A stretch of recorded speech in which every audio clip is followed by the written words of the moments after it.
नमस्कार, मुद्दे की बात में आप सभी का स्वागत है और मैं हूं आपके साथ यशी शुक्ला। और आपको आज मुद्दे की बात में हम बात करेंगे मौसम का बदला मिजाज और बारिश का हाई अलर्ट।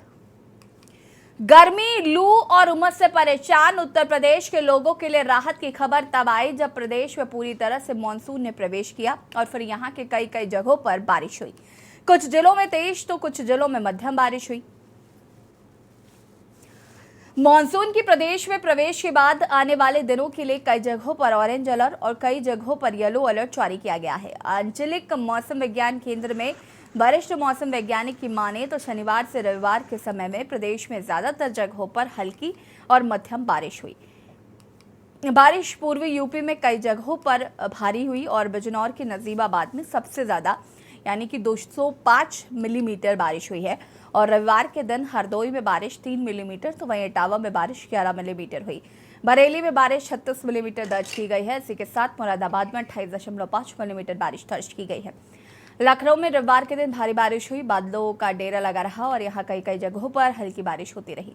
आने वाले दिनों के लिए कई जगहों के लिए अलर्ट जारी किया गया है। बांदा, चित्रकूट, आगरा और फिरोजाबाद के ही मैनपुरी, इटावा, औरैया व जालौन, बिजनौर, मुरादाबाद जैसी जगहों पर बारिश की चेतावनी दी गई है। यूपी के रामपुर, बरेली, हमीरपुर, महोबा जिले के साथ ही झांसी, ललितपुर व आसपास के एरिया में भी भारी बारिश की संभावना जताई गई और अलर्ट भी जारी किया गया है।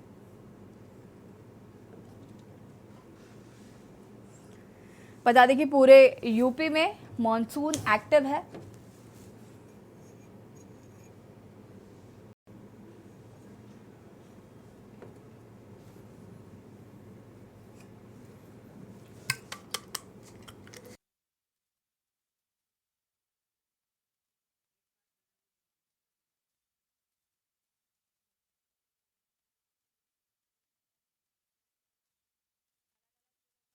अलर्ट जारी किया गया है मौसम विभाग द्वारा।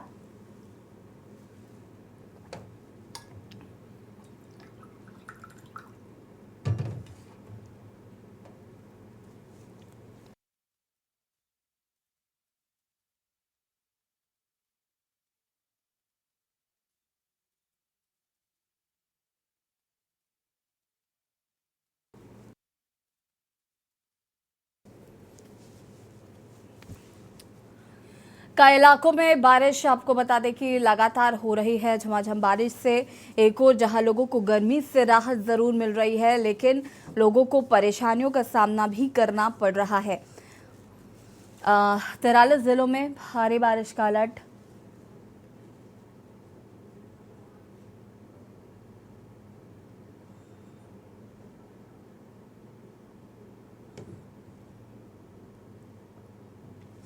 और हमारे साथ एसएन पांडे जी मौसम वैज्ञानिक जुड़ चुके हैं। अजेंद्र चौहान संवाददाता आगरा से जुड़ चुके हैं।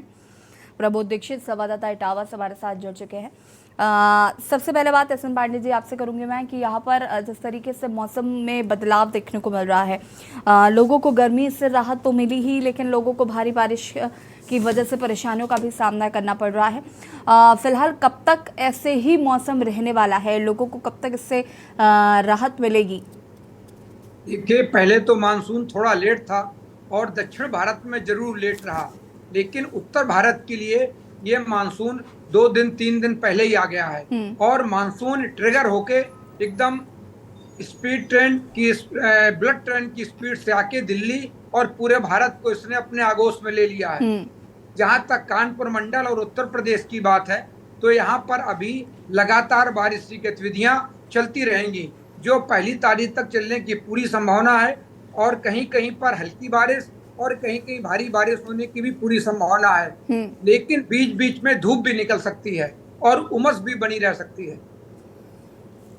ठीक है, वापस आते हैं आपके पास। अजेंद्र हमारे साथ जुड़े हुए हैं आगरा से। अजेंद्र, आगरा की बात करें तो यहाँ पर बारिश का क्या हाल है? और बारिश लोगों को गर्मी से राहत तो ज़रूर दे रही है, लेकिन बारिश और समस्याएं खड़ी करती है और हम जानते हैं कि जनता को बारिश की वजह से भी काफ़ी परेशानियों का सामना करना पड़ता है। जैसी अगर बात की जाए आगरा में मानसून की, तो अभी कल की अगर हम बात कर लें तो कल मौसम एक बारिश का मौसम हो रहा था, लेकिन हल्की एक बारिश आई थी। लेकिन आज की अगर हम बात करते हैं तो अभी फिलहाल में टेम्परेचर काफी तेज है, गर्मी काफी है, उमस बहुत ज्यादा है, सड़कों पर सन्नाटे देखे जा रहे हैं। हालांकि मौसम विभाग की ओर से तमाम उत्तर प्रदेश के कई जिलों में अलर्ट घोषित किया गया है। लेकिन अभी यहाँ जो आगरा का फिलहाल में जो माहौल है, वो यहाँ काफी धूप निकल रही है, काफी तेज धूप है। सड़कों पर बिल्कुल गर्मी का प्रकोप देखा जा रहा है। सबसे बड़ी बात यह है कि जो अभी उमस है, उमस भरी गर्मी है, जिससे कि आम जनता को काफी दिक्कतों का सामना जैसी करना पड़ रहा है। जी बिल्कुल। किसानों की अगर बात करें तो किसानों का इस पर क्या कुछ कहना है? बारिश की वजह से क्या उनको नुकसान उठाना पड़ रहा है? देखिए, हाँ बिल्कुल, अगर देहात की हम बात कर लेते हैं, जो किसानों के जो क्षेत्र हैं, जो ग्रामीण इलाके हैं, वहां हमने लगातार बात की तो उन्होंने कहा कि ये बिन मौसम बरसात है। मानसून जल्दी आने से हमारी तमाम फसलें खड़ी हुई हैं, फसलें हमारी खराब हो जाएंगी, बड़ा नुकसान हमें हो सकता है। तो किसानों के लिए चिंता की बात एक जरूर है, लेकिन आम जनता के लिए जैसे बारिश अगर होती है तो मौसम की जो गर्मी का जो टेम्परेचर है उसमें गिरावट आएगी। लेकिन जो सबसे बड़ी बात यह है कि किसानों के लिए इस मौसम में बारिश होना एक बहुत चिंता की बात है। जी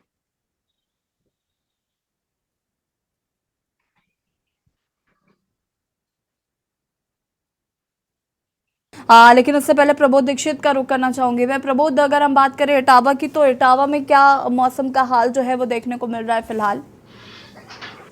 जिस तरीके से जो मानसून की अब जो बात की जा रही है और जिस तरीके से इटावा में हाई अलर्ट जारी किया गया है, उसको देखते हुए इटावा में करीब आज से 3 दिन पहले लगातार 2 दिन यहाँ बारिश हुई थी और तेज बारिश हुई थी, जिसके कारण से कई ऐसे स्थान हैं जहां पर जल भराव की स्थिति पैदा हो गई थी। और रही बात मानसून की, जिस तरीके से अभी एक महोदय अवगत करा रहे थे, जिस तरीके से मानसून जितनी तेज रफ्तार से आ रहा है, अगर उसी रफ्तार से इटावा जनपद में अगर आता है तो स्वाभाविक है कि यहाँ पर जो गरीब तबके के लोग हैं, जो कि उसमें जो उनके टूटे फूटे जो मकान है, कच्चे मकान है, उसमें क्योंकि हर साल ये स्थिति सामने आती है और कई लोगों की इसमें जान भी जोखिम में जाती है। ऐसी स्थिति में इटावा की प्रशासन जिस तरीके से पूरा उनके पास जा करके तहसीलदारों को आदेश कर रखा है, ऐसे मकानों के पास जाए और उनको उस मकान से हटा करके कहीं रैन बसेरा है या उनके लिए कहीं सुविधा की जाए, इस तरीके का इटावा का प्रशासन उसमें लगा हुआ है। और जो नगर पालिका के जो प्रशासन है, वो अपने कर्मचारियों के द्वारा जैसे कि कहीं नाले हैं, नाली हैं, भरे हुए हैं, उसकी भी साफ सफाई नियंत्रण जारी रख रहा है। और आज की अगर बात की जाए मौसम विभाग की, तो इस समय इटावा जनपद में कोई बारिश नहीं है, तेज धूप निकली है और इस समय जो जनता है उमस के माहौल में तीखी समझ में आ रही है। जी ठीक है। अमित नामदेव भी हमारे साथ हमीरपुर से जुड़ चुके हैं। अमित, हमीरपुर की बात करें तो यहाँ पर मौसम में क्या बदलाव जो है वो देखने को मिल रहे हैं फिलहाल? जी, मैं बता दूं आपको कि जो मौसम को देखते हुए आज जो हमीरपुर में कड़ाके की धूप निकली हुई है, बिल्कुल उमस हो गई। इसमें लोगों का जीना जो है दुश्वार हो गया है। हम बात करते हैं अगर 2 दिन पहले की, जो 2 दिन पहले हमीरपुर में तेज बारिश के साथ आंधी चल रही थी, जिससे लोगों को कुछ राहत तो मिली थी, लेकिन आज इस चिलचिलाती धूप ने लोगों का जीवन अस्त व्यस्त कर दिया है। जी एहसन पांडे जी, अगर हम बात करें यहाँ पर तो जैसे कि आपने बताया कि बहुत तेज़ी से मानसून बढ़ रहा है, लेकिन सबसे ज़्यादा प्रॉब्लम तब होती है जब बारिश हो जाती है और उसके बाद उमस भरी गर्मी आती है। और वो लोगों के लिए, कई लोगों को बीमार भी क्योंकि कर रही है, पहले बारिश होना फिर उमस भरी गर्मी, ये लोगों के लिए बहुत ज़्यादा प्रॉब्लम क्रिएट कर रहा है। जी, एक वेट बल्ब टेम्परेचर होता है, अगर वो 30-32 तक रहता है तो ये ह्यूमन बॉडी के लिए कोई ज़्यादा नुकसान नहीं करता। लेकिन अगर वो 32 के ऊपर, जितना ज़्यादा ऊपर जाएगा 34 या 36 तक, तो निश्चित रूप से ह्यूमन के बॉडी के लिए बहुत ही नुकसानदायक होता है। उसमें पसीना तो निकलता है, पहले तो पसीना निकलता नहीं और फिर निकलता है तो पसीना सोखता नहीं है। उससे ये होता है कि जो हमारे शरीर का तापमान नियंत्रण करने वाला सिस्टम होता है, वो सिस्टम काम नहीं करता है, जिससे हमारे शरीर को कई तरह के नुकसान पहुंचते हैं। जब तापमान नियंत्रण में नहीं रहता है तो जो हार्ट के पेशेंट, शुगर पेशेंट या और भी किडनी के पेशेंट होते हैं, इनमें काफ़ी दिक्कत आने की संभावना रहती है। इस समय पूरे कानपुर मंडल सहित उत्तर प्रदेश में पहले ये बेड पर टेम्परेचर नहीं होता था, लेकिन अब लगातार क्योंकि मॉइस्चर फीड आता रहता है, जैसे आपने मई का महीना देखा, मई का महीना बहुत सुहावना गया और कभी कभी तो इतनी ठंडक महसूस हुई कि शाम को लोगों को जैकेट या हाफ स्वेटर पहनना पड़ा। अगर जो इस तरह का मौसम पहले कोस्टल एरिया में होता था, लेकिन लगातार मई में वेट बल्ब तापमान ज़्यादा रहे, ये जरूर ह्यूमन बॉडी के लिए प्रतिकूल प्रभाव डालता है। ठीक है, देखिए जैसे कि आपने खुद ही बताया कि इस बार कहते हैं कि मई जून की गर्मी बहुत परेशान करती है, लेकिन मई का जो टेम्परेचर रहा वो बहुत ज़्यादा अच्छा रहा और जून शुरू होती है, मुझे लगता है इस बार गर्मी का जो रेशियो है वो सबसे ज़्यादा कम है। सुन पांडे जी, देखिए ऐसा है कि जब जलवायु परिवर्तन की बात होती है तो क्लाइमेट चेंज में जो सबसे चीजें आ रही हैं, जो भी मौसमी घटनाएं होती हैं वो एक्सट्रीम इवेंट्स होती हैं। मींस चरम, अगर पानी बरसता है तो बहुत अधिक बरसता है, नहीं बरसता है तो फिर बिल्कुल नहीं बरसता है, और गर्मी पड़ती है तो बहुत पड़ती है, सर्दी पड़ती है तो बहुत सर्दी पड़ती है। और इस तरह की जो भी मौसमी घटनाएं होती हैं वो निश्चित जनमानस के लिए, खेती के लिए, किसानी के लिए और श्रमिकों के लिए निश्चित रूप से ये प्रतिकूल प्रभाव डालती है।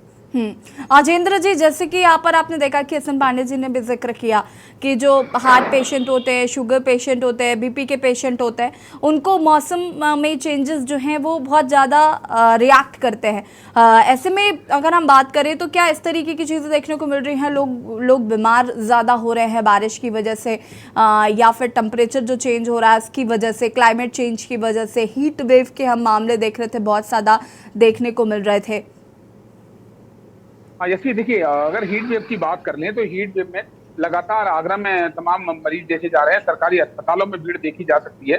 जैसा कि आपने कहा कि जो इस मौसम में जो बारिश देखी जा रही है, मानसून जल्दी आने पर जो बारिश देखी जा रही है, तो आगरा में अभी कुछ बारिश हुई है। हालांकि उत्तर प्रदेश के तमाम जिले में मूसलाधार बारिश हो रही है, लेकिन मौसम विभाग ने अलर्ट जारी किया है। उस अभी मौसम बादल हो रहे हैं, धूप आ रही है, धीरे धीरे इस तरह का माहौल यहाँ बन रहा है। लेकिन जिस तरह से एस पांडे जी लगातार कह रहे हैं कि जो किडनी के पेशेंट होते हैं और तमाम तरीके की बीमारी यहाँ होती है, वे बात ठीक भी है, क्योंकि अगर बरसात ज्यादा होती है और बरसातों में कहीं ना कहीं तमाम वायरल फीवर होते हैं और हर साल भी होते हैं और आगरा के अस्पतालों में तमाम ये भीड़ देखी जाती है। लेकिन हीट वेव के तमाम मामले देखे गए हैं, एक या दो नए तरीके के यहाँ वायरल देखे गए, जिससे कि सैकड़ों की संख्या में यहाँ पर लगातार जो फिजिशियन डॉक्टर है उनके यहाँ पर भीड़ देखी जा रही है, चाहे वो सरकारी अस्पताल में हो या प्राइवेट अस्पताल में हो। लेकिन फिलहाल एक बात तय है कि मौसम विभाग द्वारा जो अलर्ट जारी किया गया है उसको लेकर एक चिंताजनक बात जरूर है, क्योंकि लगातार जितने जिलों में अलर्ट जारी किया गया है उससे ये माना जा रहा है कि भारी बारिश की वजह से कहीं ना कहीं सड़कों के अलावा जो ग्रामीण इलाके हैं, जो ग्रामीण हैं जिनकी फसलें खड़ी हुई हैं, उनके लिए एक नुकसान की बात है। और जो इस तरह से जो मौसम है, क्योंकि जब ये पानी पड़ता है, पानी पड़ने के बाद तमाम नाले यहाँ पर देखा है कि गंदगी सड़कों पर आती है और उसकी वजह से तमाम बैक्टीरिया फैलते हैं और उसका खामियाजा तमाम जनता को उठाना पड़ता है, जिसकी वजह से तमाम बीमारियां, नई नई तरीके की बीमारियां पैदा हो जाती हैं और ये सब समस्याएं जरूर आनी है। लेकिन सभी लोगों को एक अलर्ट के लेकर एक चिंता की बात है कि अलर्ट जारी किया गया है बारिश को लेकर कि काफी तेज बारिश हो सकती है, इसके लिए चिंता का विषय भी है। और अब कब तक किस तरह से ये बारिश होती है, ये आगरा में देखने वाली बात होगी। लेकिन अभी फिलहाल अभी की हम बात कर लेते हैं तो उमस भरी गर्मी का सामना आगरा के वासियों को करना पड़ रहा है। जी ठीक है, प्रमोद जी आपका रुख करेंगे, आप उससे पहले सभी हमारे साथ बने रहिए, चर्चा को हम आगे बढ़ाते हैं। और बता दें कि मुद्दे की बात में आज हम बात कर रहे हैं मॉनसून को लेकर, जो हाई अलर्ट जारी किया गया है। जगह पर आपको बता दें कि भारी बारिश हो रही है और बारिश के बाद उमस हो रही है, जिसकी वजह से लोग बीमार भी पड़ रहे हैं और कहीं कहीं पर फसलों को भी नुकसान हो रहा है। इसी पर बात करेंगे, रुकेंगे छोटे से ब्रेक के लिए, जो हासिल होता है। आप देख रहे हैं के न्यूज, खबरों का सारथी। स्वागत है और मुद्दे की बात पे आज हम बात कर रहे हैं मौसम विभाग का हाई अलर्ट, और मैं यहाँ पर प्रमोद दीक्षित का रुख करना चाहूंगी। प्रमोद, अगर हम बात करें इटावा की, तो यहाँ पर क्या लोगों के बीमार होने की संख्या में बढ़ोतरी देखने को मिल रही है, साथ ही साथ किसान की फसलों को भी क्या नुकसान हो रहा है? जिस तरीके से इटावा के अगर बीमारी की अगर यहाँ की बात की जाए तो जैसे कि जो पांडे जी हैं उनका साफ तौर पर कहना है कि ऐसी बीमारी मानसून के चलते या जो पानी ज्यादा बरसात होती है या गर्मी होती है तो उसके कारण से ऐसी बीमारी होती है। तो इस पर कल जिला अस्पताल है और कई जगह ऐसे हॉस्पिटल खुले हैं जो कि प्राइवेट अस्पताल है, वहां जाकर के उस पर देखा गया था। तो साफ तौर पे उनका डॉक्टरों का भी साफ तौर पर कहना है कि अभी तक ऐसा कोई भी पेशेंट यहाँ इटावा जनपद में नहीं प्रकाश में आया है। हाँ, ये बात सही है जैसा कि चौहान ने बताया कि जो टाइफाइड है, मलेरिया है, खांसी है, जुकाम है, इस तरीके के पेशेंट अवश्य ज्यादा से ज्यादा जो मात्रा में आ रहे हैं। इसी को देखते हुए इटावा का जिला अस्पताल भी हर मरीज का चेकअप के साथ में उसका इलाज किया जा रहा है। और रही बात किसानों की, तो किसानों को साफ तौर पर इस समय उनका यही कहना है, अगर इसी तरीके से निरंतर अगर बारिश होती रही तो हम लोग बर्बाद होने की स्थिति पर आ जाएंगे। और इसकी पूरी सी मार जो महंगाई पे जो आ रही है, तो बरसात के कारण प्रमोद, से मैं कई इस पर ही ऐसी आ रही थी कि बारिश की वजह से और जो इससे पहले प्रीवियस बारिश हुई और इससे फसलों को नुकसान हुआ, जिसकी वजह से इसका असर महंगाई पर महंगाई साफ तौर पर देखी जा रही है। सब्जी महंगी हो गई है, टमाटर महंगे हो गए हैं, अदरक महंगी हो गई है। तो जितनी भी कुछ चीजें हैं जिनका बारिश की वजह से फसलों को नुकसान हुआ, तो अब कहीं ना कहीं वो सब्जियां जो है वो महंगी हो गई हैं, तो उसका असर जो है वो आम जनता की जेब पर भी पड़ रहा है।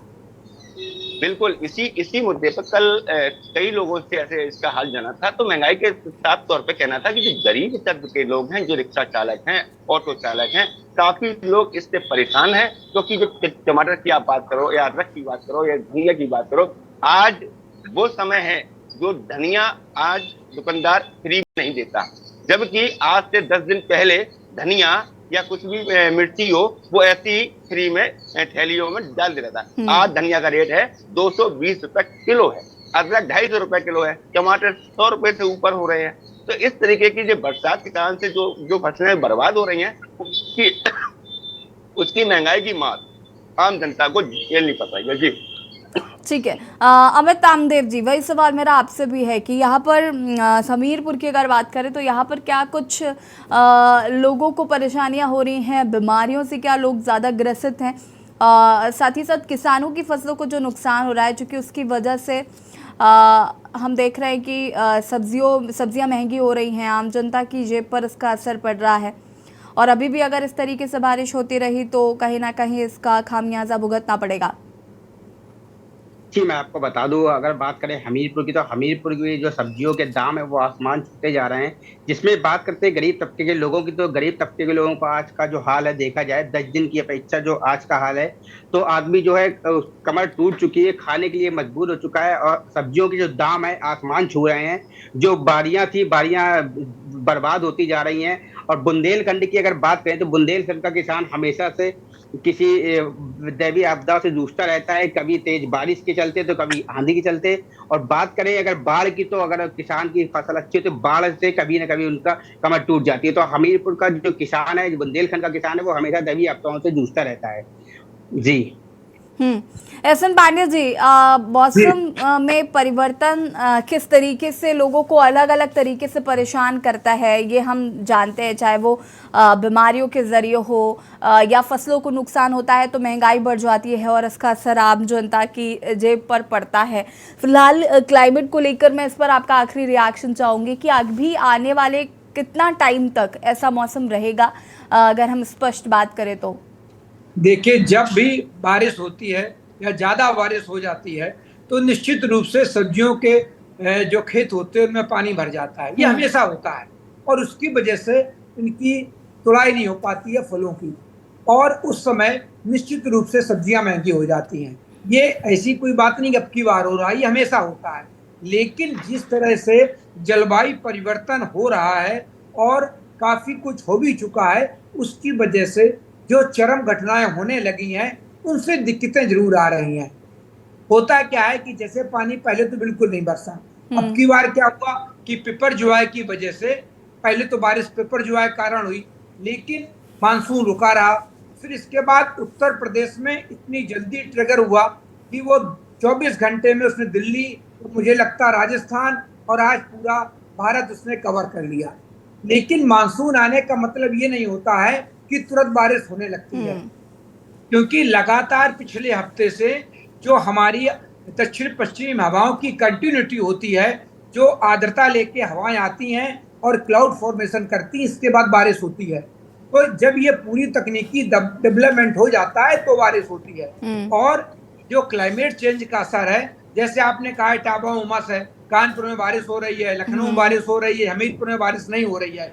तो ये जो पेचिंग रेन होने लगी है, ये भी कहीं कहीं क्लाउड फॉर्मेशन हो जाती है इस तरह की और बारिश हो जाती है, और कहीं कहीं क्लाउड फॉर्मेशन नहीं होती है, बारिश नहीं होती है, और कहीं कहीं इस तरह के क्लाउड फॉर्मेशन हो जाती है कि बहुत अधिक बारिश हो जाती है, जो बड़े शहरों में जल भराव की समस्या पैदा करती है और सभी जगह दिक्कत होती है। इस तरह की घटनाएं अब लगातार देखी जा रही हैं और आगे भी मैं सबको आगाह करना चाहूँगा कि जो मौसम परिवर्तन हो रहा है, जलवायु परिवर्तन हो रहा है, उसकी वजह से आप मौसमी चरम घटनाओं के लिए अपने को तैयार रखिए और उसी हिसाब से सरकारें भी आपकी बाकायदे एडवाइजरी जारी करती हैं। हमने भी किसानों को ये सलाह जारी करी है, सलाह दी है कि वो अपने खेतों में जल निकासी का प्रबंध अच्छा कर ले। और एक हफ्ते पहले भी कहा था अगर फसलें उनकी तैयार हैं तो तुरंत काट लें, क्योंकि इसके बाद बारिश शुरू होगी। अभी पिपरजुआई की वजह से है, इसके बाद मानसून आएगा, मानसून की बारिश भी होगी और मानसून की बारिश निश्चित रूप से अब शुरू हो चुकी है पूरे उत्तर प्रदेश में और पूरे भारत में। ठीक है, आप सभी का बहुत बहुत शुक्रिया चर्चा में शामिल होने के लिए। और मुद्दे की बात में आज हम बात कर रहे हैं मानसून को लेकर हाई अलर्ट जो जारी किया गया है। और आपको बता दें कि जिस तरीके से बारिश हो रही है और लोगों को परेशानियों का सामना करना पड़ रहा है, बीमारियों से लोग ग्रसित हैं। और आपको ये भी बता दें कि किसानों की फसलों को नुकसान हुआ, जिसकी वजह से महंगाई भी बढ़ रही है। और इसी बीच आपको दिल्ली से खबर बता देते हैं। दिल्ली से खबर, राजधानी दिल्ली में सरेआम हुई लूट की घटना। राजधानी दिल्ली से खबर, असलहा दिखाकर कार सवार से 2 लाख रुपए की लूट की गई।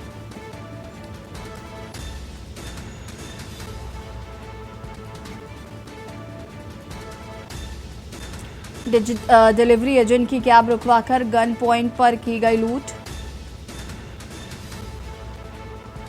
लुटेरों ने कार के आगे अपनी बाइक लगाकर लूट की वारदात को दिया अंजाम। दिल्ली में दिन दहाड़े हुई लूट, आरोपियों की पहचान करने में जुटी है पुलिस।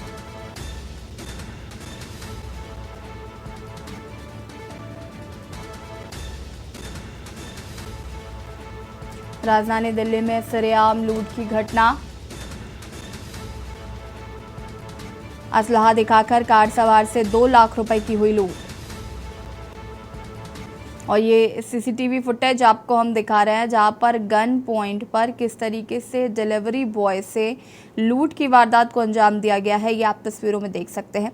राजधानी दिल्ली में दिन दहाड़े किस तरीके से लूट होती है, ये आप देख सकते हैं। गाड़ी रुकवाकर गन पॉइंट पर 2 लाख रुपए की लूट हुई। और कहीं ना कहीं ये दर्शाता है कि जो लुटेरे हैं वो कहीं ना कहीं पहले से उनको इस बात का अंदेशा था। और फिलहाल पुलिस आपको बता दें कि पहचान करने में जुटी हुई है। और इसी खबर पर ज्यादा जानकारी के लिए संवाददाता कुलदीप भरत हमारे साथ जुड़ चुके हैं। कुलदीप, क्या कुछ जानकारी भी फिलहाल क्या अपडेट है इस घटना को लेकर? 2 लाख रुपए की लूट, और जिस हिसाब से ये सीसीटीवी फुटेज है, अगर हम इसे ध्यान से देखें तो कहीं ना कहीं ये दर्शाता है कि ये जो लुटेरे हैं या तो ये जान पहचान के हैं या तो ये इस कार का काफ़ी लंबे समय से पीछा कर रहे थे और जिस हिसाब से उन्होंने गाड़ी रुकवाकर इस लूट की वारदात को अंजाम दिया है। फिलहाल क्या अभी तक जानकारी पुलिस के हाथ लगी है?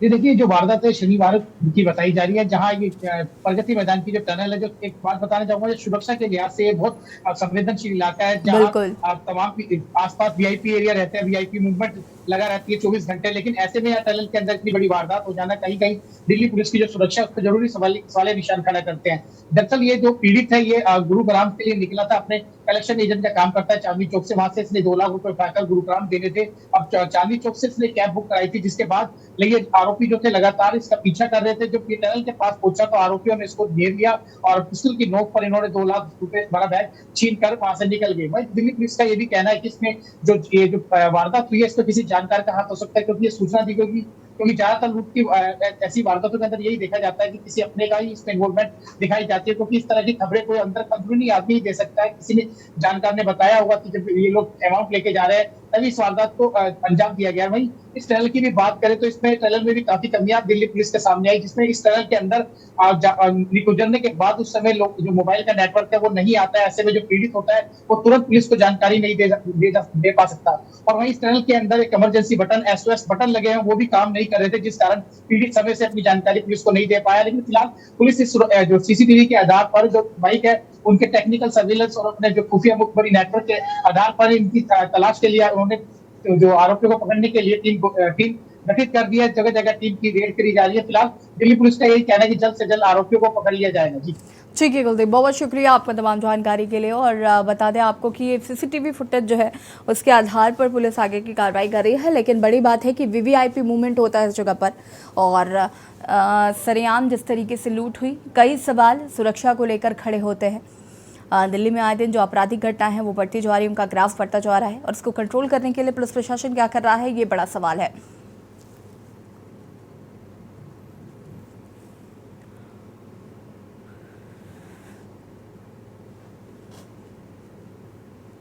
और मुद्दे की बात में फिलहाल इतना ही। देखते रहिए के न्यूज़ ज़रिया। नमस्कार।